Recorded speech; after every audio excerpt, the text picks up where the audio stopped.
It's time for a Dirt Daily. Today's Dirt Daily is presented by onX Off-Road. onX Off-Road is a mapping app.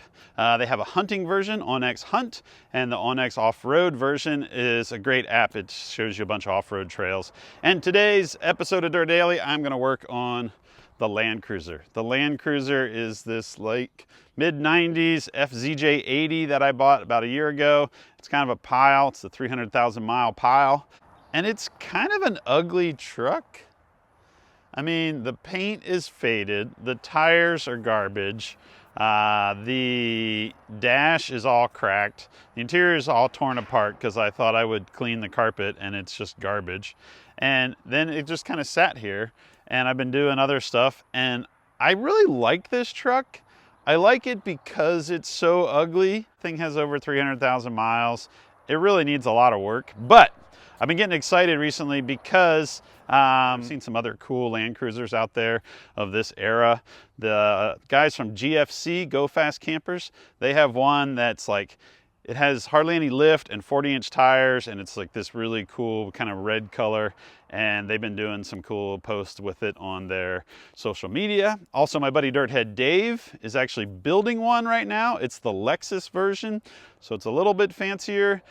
He's building it as part of the onX Off-Road Builder Challenge, where different teams of YouTubers have built different vehicles. There's one team building Plymouth Trail Duster, or Ram Charger. Another team's building an S10, and then Dirthead Dave and Nate are building the Lexus Land Cruiser.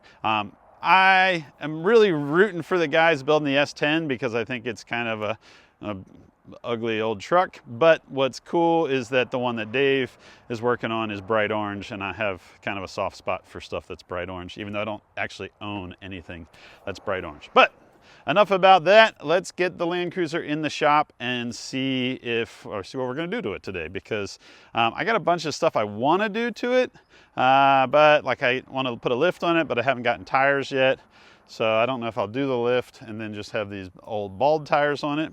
I might dive into the interior. Let's just see if we can get it to run. We'll start with that, and then we will see where that leads us.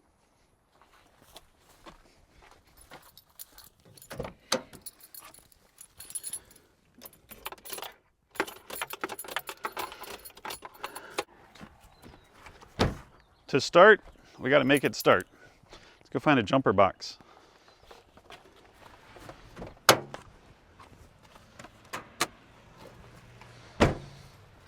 If you have multiple project vehicles, something you're going to want to invest in is a jumper box. There are a lot of different versions out there.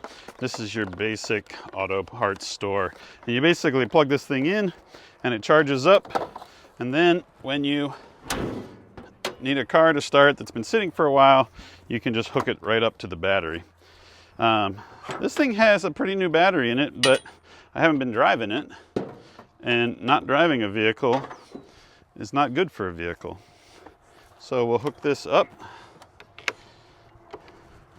and let it kind of charge up a little. While it's charging for a second, we'll check our coolant level. Dry as a bone. Well, it's got some in the overflow, but we might want to top that off. Oil. Oil looks great. Power steering reservoir is full. So I think what we'll do is top off a little bit of coolant and then crank it over. Awesome. Coolant level is topped off.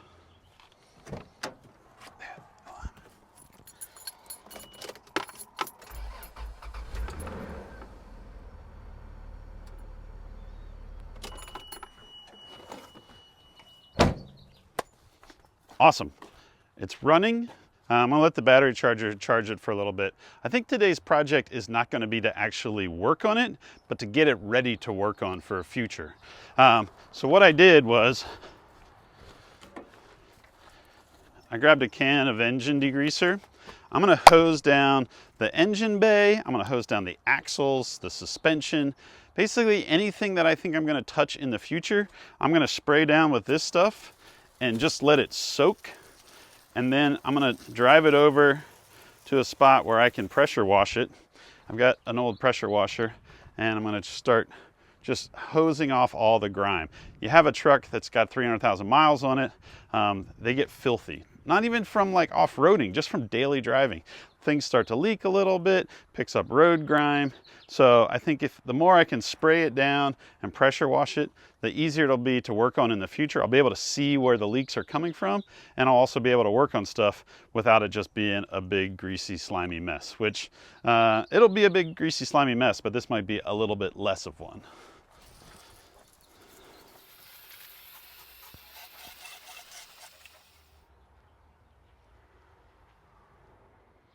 If you look underneath the Land Cruiser, you can see the front axle isn't too greasy except for out there on the knuckles, which is pretty common.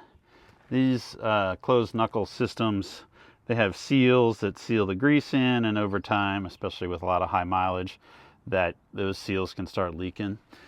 Also, if you look towards the back, you can see the automatic transmission underneath the engine has got some grease, but most of it's pretty dry, which is a good sign. That means that we don't have a ton of leaks. I'm sure the rear shocks are probably leaking just because those things have a lot of miles on it. But overall, underneath the car isn't too bad, but I'm still gonna grab some of this engine degreaser and just kind of spray down the knuckles and let it soak in on everything. And then when I'm pressure washing, it'll be that much easier to get it clean. And also, when it's time to rebuild these axles, which it will be before you know it, it'll be that much less of a mess.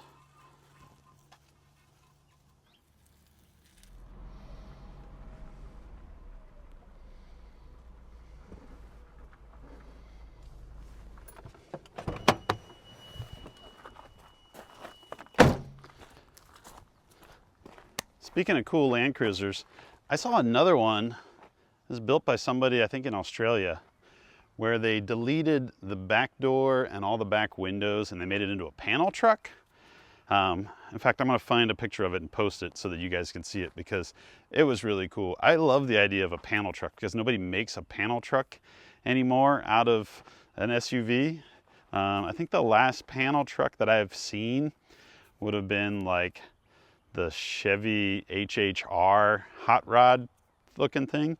But I think a panel truck would be a cool way to take your SUV and kind of turn it into like a sleeping off-road machine. So, but that's not what we're doing today. We're getting sidetracked, which is very easy for me. Let's see here. I need to order these struts. They're probably expensive, because everything Toyota is expensive. In fact, I was looking online for a power steering pump, because the last time I had this moving around, the power steering pump was whining like crazy.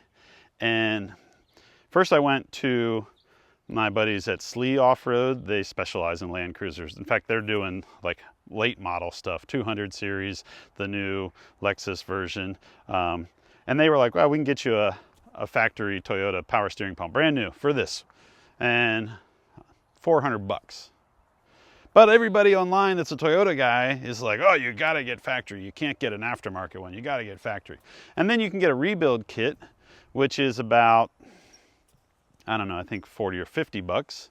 And then you gotta worry about damaging the pump as you take it apart and rebuild it, put it back together. And then I looked at other places like Napa, I think it was 300 bucks. O'Reilly's, they could get remanufactured ones or new ones, and they were somewhere between 130 and 280 bucks. And then I went to Rock Auto, which was probably the best deal. If you had never bought through Rock Auto, it's like an online website. You put in the year and make, model, and all that stuff, and they listed like 4 or 5 new pumps for under $200. So if the pump, well, so what I ended up doing was I just put some sort of, like I topped off the fluid in it, and I put this sort of stop leak type stuff in the power steering pump, and now it doesn't squeal that bad. So cross your fingers. I'm sure it will need a power steering pump soon, but I'm gonna run it that way at least until I get it all cleaned up and figure out if I can find a new Toyota pump cheaper or just order the one from Rock Auto. But for now, let's get it clean. This is my pressure washer. This thing is pretty old school, but it works so good that I can't come up with a good reason to replace it.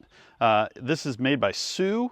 I don't know how old this thing is. It's probably 1980s or older, but it's cool because it has a diesel tank on the bottom and then a pump and a burner.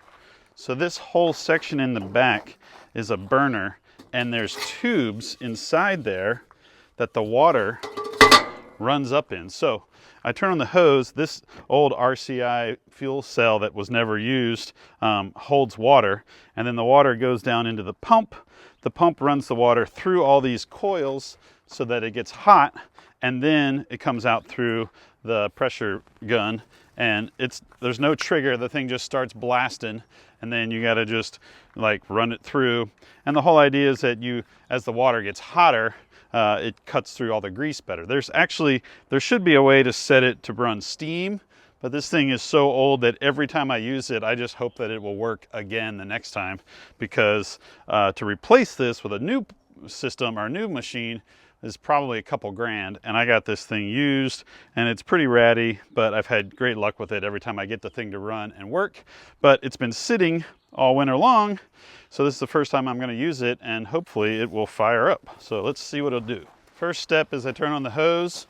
It'll start filling this little fuel cell up with water, it's an old fuel cell, but it's never had fuel in it. I just use it as like the water tank. You could also add soap into that tank if you wanted to have some sort of degreaser added, but because I've already sprayed the engine down with so much degreaser, I'm not going to do that. These pressure washers come with like a little nozzle, which has a little tiny hole in it, and then that is what kind of helps boost the pressure because all the water is going through that little tiny hole. But when I fire this thing up to start, I'm not going to have that in. I just want to get the water flowing through it all. So I'm going to turn it on to the first setting. You can hear the pump start running, and we're going to watch the end of this. And hopefully water will run up through all of the coils. Hopefully nothing's rusted out over the winter and started leaking. And then as this fills up and starts pumping, it should start pumping water out the end of the spray gun here. Cross your fingers that it works after sitting for so long. There it goes. All right, so water's coming through there. So we're getting a good stream of water. We'll shut that off, let the water stop, and then we'll add that little nozzle to the end. All right, that's locked in.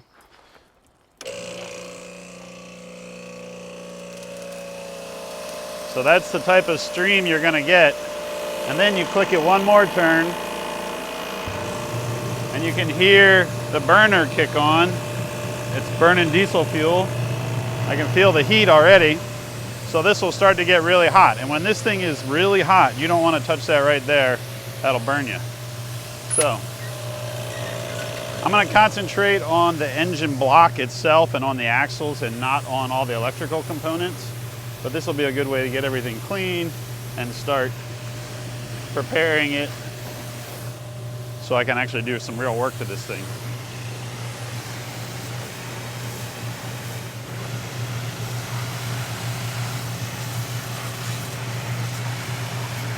Look at that.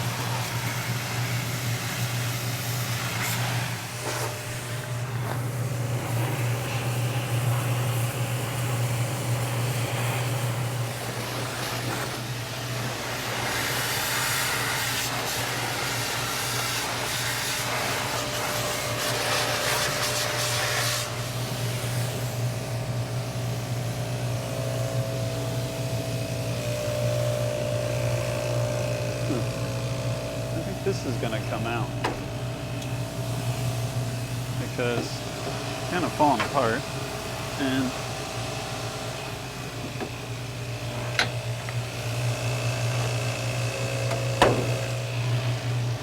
there we go.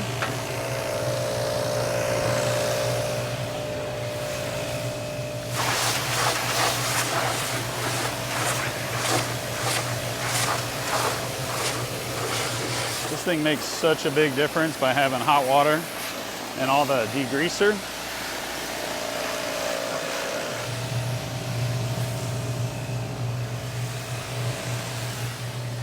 All right, once I'm done washing this thing has really hot water running through it. So I'm gonna shut off the burner, but it'll keep running the pump.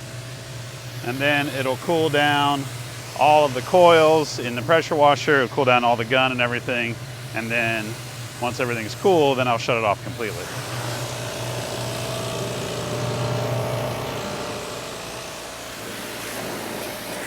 This is one of those steps that most people don't do, but it makes the project so much nicer.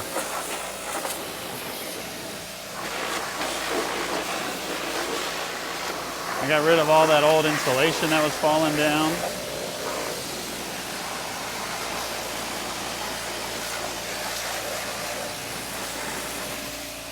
It doesn't look like a 300,000 mile truck underneath the dash, underneath the hood anymore. I'm in there and clean around the Optima, clean around the brakes,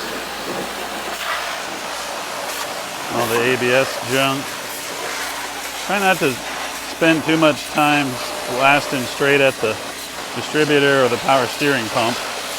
But I think the cool thing about these earlier Land Cruisers is that they were built really well and impervious. Not impervious, but pretty resistant to water. Because, I mean, they're being used all over the world in places that are way less hospitable than what they see in America. Get in there and spray down the steering box.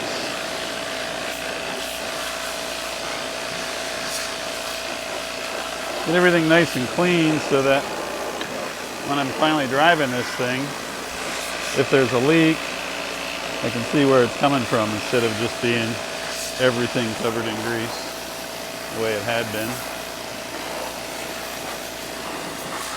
You can get in there and kind of wash through the transmission cooler, AC condenser, radiator. Now this is nice and cold, now we can shut it off. I bet you never thought I'd do a dirt daily on washing my car. But I honestly didn't really wash the outside of it, the part that everybody usually washes. This is the type of thing, like I remember a time 20 some years ago, I lived in Portland, Oregon. It's kind of before it was weird. It was weird, but it wasn't like weird the way it is now. And I had a Jeep, my clutch went out. I was renting a basement apartment in this house, and I decided I'm gonna change the clutch in the driveway. And it was so greasy and so messy, and my landlord was so mad that I had basically destroyed his driveway while he was away over the weekend. He came back and like there was grease everywhere. And what I should have done was just taken it and pressure washed it. Sprayed it down with a couple cans of engine degreaser, pressure washed underneath the bell housing, the transmission, the cross member, everything underneath, the engine bay, all of it. And then when I was doing the clutch job, it would have been that much cleaner at the end of the day. Which, like, I'm all for people getting dirty and working on stuff, but like this will make your life a little bit easier when this thing goes into the shop now and it goes up on the lift or even just up on jack stands, you're crawling around underneath it, less stuff's gonna fall in your eyes, less stuff's gonna be gross and hard to work on. Like, look at it, the engine bay almost looks brand new. I mean, I'm sure there's still spots I missed and I will find them, but like all the grease that was just on the top of everything is cleaned off. The fenders are clean, the belts are clean, the head, everything, just valve covers, everything just looks nicer, easier to work on. And then you come down here to these knuckles and they're way cleaner. You can see the bolts, you can see if they're leaking. And I'm gonna get into those. I'm gonna tear into these axles, get them rebuilt, gears and lockers. But having that stuff clean now will just make it more fun, more enjoyable. So That's it for this Dirt Daily. Thanks Onyx Off-Road. Go and vote for whoever you want to win the Onyx Builder Challenge. I'm leaning towards Bleepin' Jeep, but you can vote for Dirthead Dave or Holly and Rudy and any of those guys. There's some fun projects. What do you think about these flares? I think I'm gonna delete the flares next, tear those off. We'll see you guys next time.